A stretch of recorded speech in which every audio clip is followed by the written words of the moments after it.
Welcome to the Echo Lab, the place where music's best-kept secrets come to light.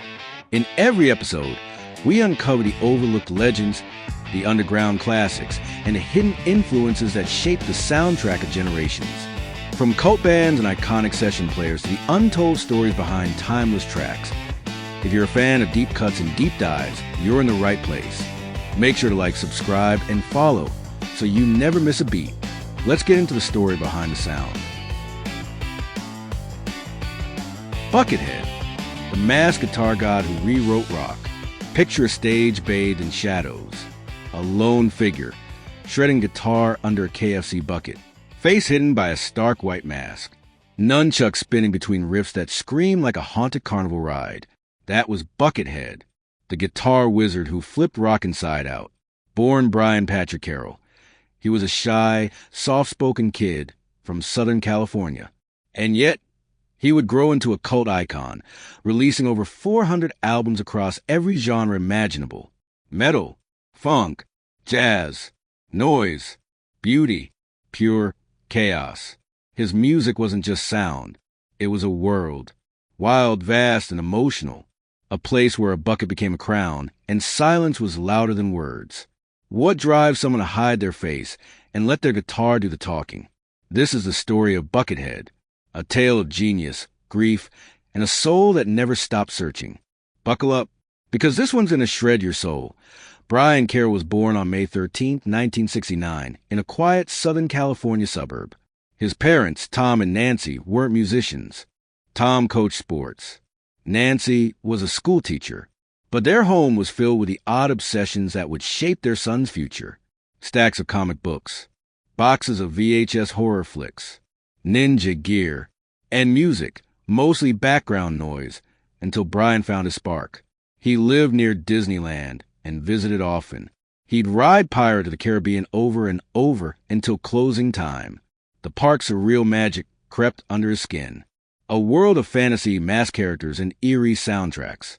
That blend of wonder and darkness would seep into his guitar, playing years later. He was painfully shy, the kind of kid who disappeared in a room. At 13, he picked up a guitar. It gave him a voice when his own failed him. At first, it didn't come easy. He was clumsy, chords buzzed and broke, but he was relentless. He took lessons, read theory books, studied Yngwie Malmsteen's Blazing Speed, worshipped Angus Young's Raw, wild energy. By 16, Brian was practicing 8 to 10 hours a day. His room became a shrine to horror and sound. Masks, figurines, posters, and one quirky ritual. He loved to play guitar over Star Wars soundtracks, syncing riffs with Darth Vader's march, trying to match the epic drama with his strings. That was young Brian Carroll, chasing sound like it was a force. The 80s metal scene was exploding, and Brian dove in. He formed a local thrash band called Class X. They played sloppy gigs at bars, high on ambition and nerves. In 1988, at 19, he entered Guitar Player magazine's Spotlight contest with an instrumental track called Brazos.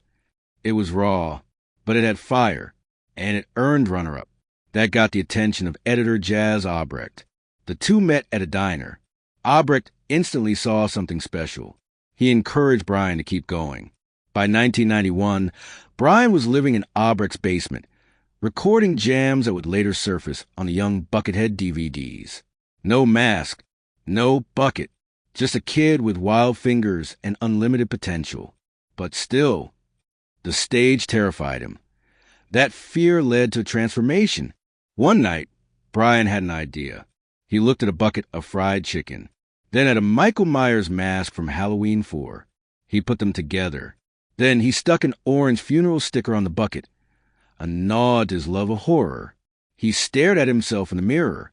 The white mask was blank, emotionless. He spent hours carving out the eye holes just right, so they looked dead but watchful, not human, not quite real.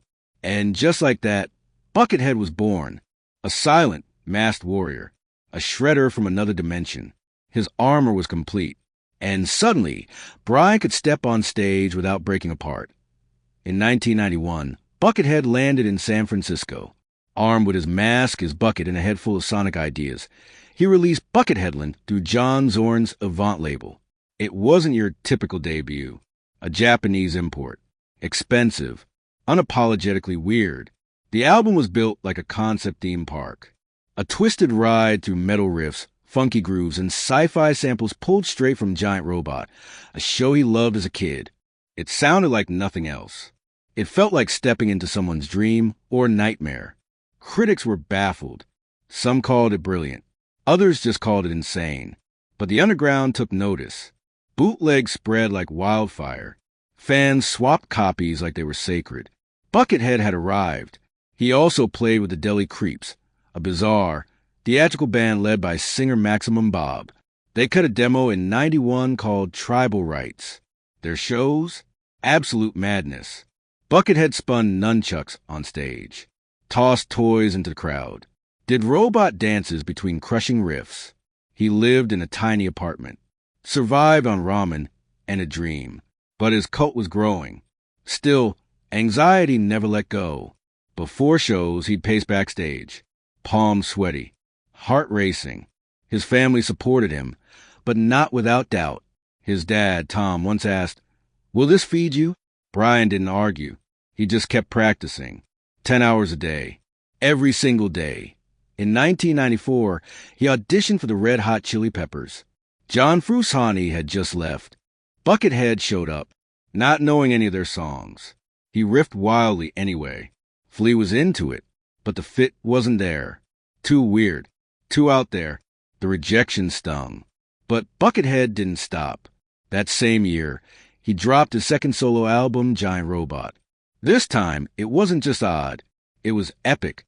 Featuring Iggy Pop and Texas Chainsaw Massacre actor Bill Moseley, the album was a kaleidoscope of thrash, funk, and creepy ballads. It felt like a sci-fi movie set to strings. The fan base exploded. Critics leaned in. And he wasn't just a novelty act anymore. He was a visionary. Then came Praxis, a genre-bending project led by bassist and producer Bill Laswell. Buckethead joined the lineup, which also included funk legend Bootsy Collins. Their albums Sacrifice and Metatron were chaotic and brilliant, equal parts jazz, noise, and mayhem. Buckethead's guitar jumped from metal to funk to outer space. He was only 25, but in the eyes of the underground, he was already a guitar god. And the mask? The bucket? They weren't gimmicks. They were part of the mythos, a way to disappear and become something more. The 1990s were Buckethead's playground, and he wasn't playing by anyone else's rules.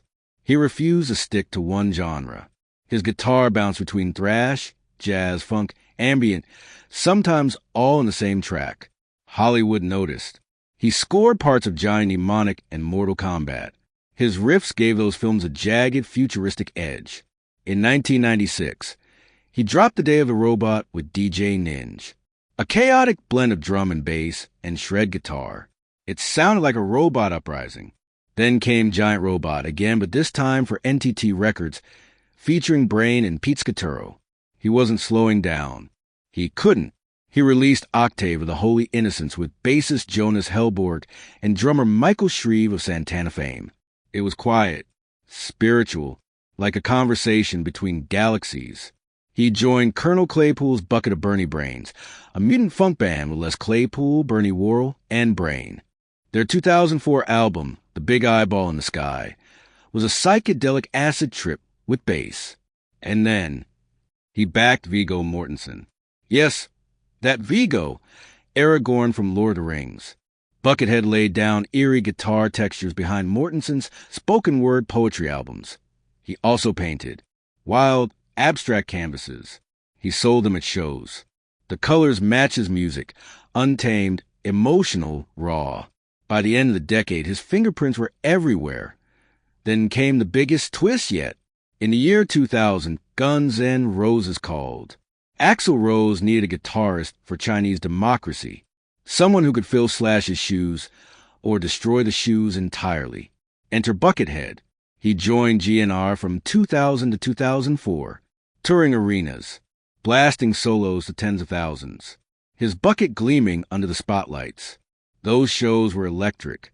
Fans weren't sure what to make of him at first, but he won them over with fire.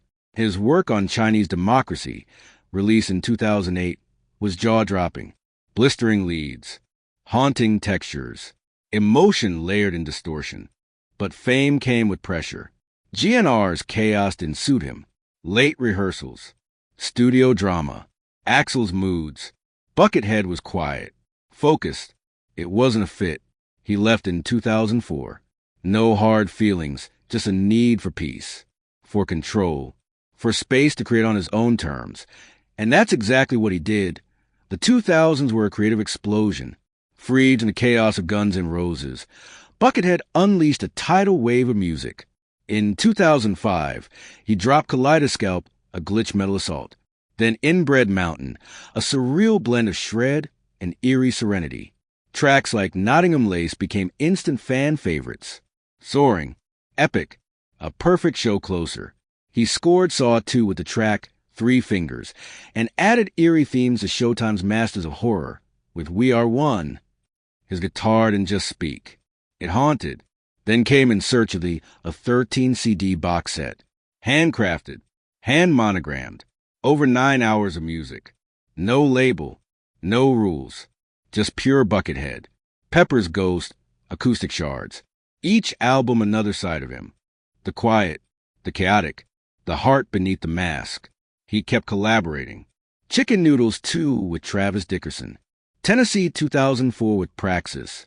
Light Years with Shin Terai. He joined Science Faction with Bootsy Collins and Brain. Their 2008 album Living on Another Frequency was a funky sci-fi odyssey. As Death Cube K, his ambient alter ego, he released 7 albums, including Monolith, a 5-disc drone set. Each one was a whisper from a haunted place. By 2008, he had over 30 solo albums out. Fans joked they couldn't keep up, but that was the point. He wasn't chasing charts. He was outrunning his demons. Behind the bucket, though, things weren't easy. His anxiety was still brutal. Before big shows, he'd sometimes vomit backstage. GNR's arena pressure nearly broke him. Then came tragedy. In 2013, his mother Nancy passed away. She'd always supported his music. Losing her gutted him. He poured that pain into Pike 65. Hold Me Forever, a heavy, aching tribute, one of his most personal works. In 2017, his health took a terrifying turn. He was diagnosed with a serious heart arrhythmia. Doctors warned him it could be fatal. He had a procedure. And the day after, he recorded a new album from bed.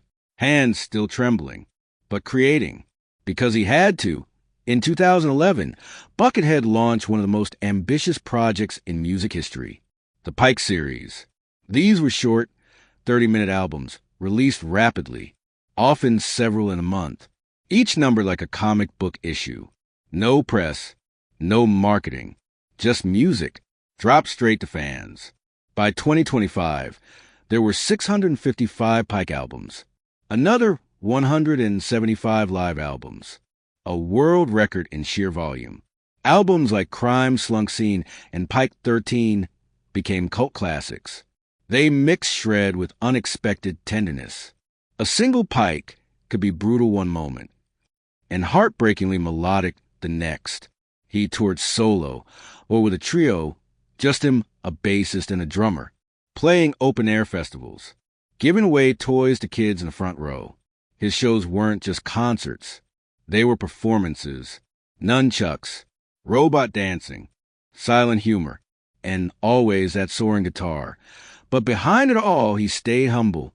He taught free guitar clinics to kids, revealed his 8-finger tapping techniques, helped others find their voice, just like the guitar helped him. He painted his own album covers, wild, surreal bursts of color. Some albums, like Nautical Twilight, were teased but never released. Fans still search for them, like missing treasure. Money? Streaming paid pennies. Touring wasn't cheap. He lived lean, but he never stopped, because this was never about profit. It was about expression. His sister Lori was his anchor, especially after their mother passed. Family grounded him. So did the music. By now, his discography is staggering. For 135 solo albums, 50-plus collaborations, dozens of scores. His influence is everywhere. Shredders like Paul Gilbert cite him. Experimental artists like Mike Patton revere him. His giant robot riffs inspired the textures on Tool's Lateralus. Guitar World ranked him among the all-time greats. Soothsayer became a streaming juggernaut. In 2025, he averaged over 378,000 monthly Spotify listeners. And he did it all on his own terms. Bootsy Collins once called him a soul brother. Les Claypool said he was a musical mutant, a badge of honor. He proved you don't need a label or a name or even a face. You just need honesty in your art and the guts to let it speak. He taught us that mystery can be powerful, that silence can be louder than words, and that sometimes the weirdest kid in the room is the one who changes everything. Buckethead was more than a guitar player. He was a dreamer, a shadow, a hurricane in a bucket, shy, fragile, unstoppable. He faced loss. He battled fear. He played through pain. And through it all, his guitar told the truth. His riffs echo in garages, on stages, in headphones, in hearts. He didn't just rewrite the rules. He shredded them. And in doing so, he rewrote rock itself. Thanks for hanging out with the Echo Lab. Whether you're listening on your favorite podcast app or watching on YouTube, we appreciate you being here. If you enjoyed this episode, be sure to follow, subscribe, and drop a review or comment to let us know what you think. Got a band, topic, or a deep cut you want featured? Shoot us a message. Until next time, this is the Echo Lab, where we dive into the story behind the sound.